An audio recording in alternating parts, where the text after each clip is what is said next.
कितने खुश हो गए कि लहू नहीं बहाना पड़ा, ऐसा रास्ता बताओ। नहीं, लहू की जरूरत पड़ेगी तो बहेंगे, और बिना लहू बहाए भी बहू बेटी की इज्जत बचाई जा सकती है। वो क्या है कि जिस धर्म में ये लिखा है उस धर्म को ठोकर मार दो, तुम्हारी बहू बेटी के साथ, बहू बेटी के साथ कोई अत्याचार करने वाला नहीं रहेगा। बच गए। और उसके बाद भी जरूरत पड़ेगी लहू की, तो कौन सा हीरे जवाहरात का पानी है ये, फैलन दो इसको, इतना इसमें मत करो। इसलिए मैं आपसे ये कहने के लिए कि इस लाइन पर जब हम चले तो हमने ये कार्यक्रम क्यों रखा कि जब आरक्षण विरोधी क्या कह रहे हैं, आरक्षण विरोधी कह रहे हैं, क्या कह रहे हैं कि आरक्षण मांगने वालों को जूते मारो सालों को, ये कह रहे हैं। तो हमने सोचा कि पूरे देश में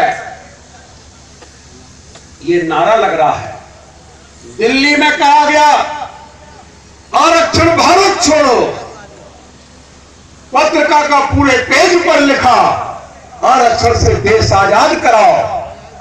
इतनी चिंता इनको अंग्रेजों से देश आजाद कराने की नहीं थी, इतनी चिंता इनको भारत छोड़ो अंग्रेजों इसकी नहीं थी, जितनी चिंता इनको आरक्षण की है।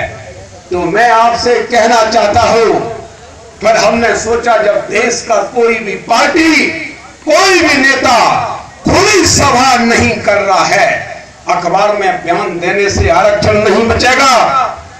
ये लोकतंत्र का युद्ध का मैदान है, इस युद्ध के मैदान में तलवार पकड़नी पड़ेगी। तलवार पकड़ करके युद्ध जीता जाता है और लोकतंत्र में सभाएं करके युद्ध जीता जाता है। यह युद्ध का मैदान है। आज हम यहां से जाएंगे युद्ध जीतने की कसम खाके।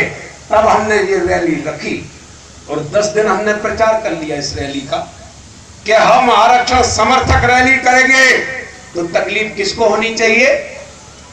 समर्थकों को होनी चाहिए कि विरोधियों को होनी चाहिए कि नहीं? तो मैं आपसे कहना चाहता हूं तकलीफ हुई विरोधियों को। विरोधी कौन है? विरोधी बीजेपी है, कांग्रेस है, इसके हिंदू हैं, हाई कास्ट हिंदू इसके विरोधी हैं, सब लोग विरोधी हैं, सामान्य वर्ग के विरोधी हैं। एक ब्राह्मण के मुंह से हम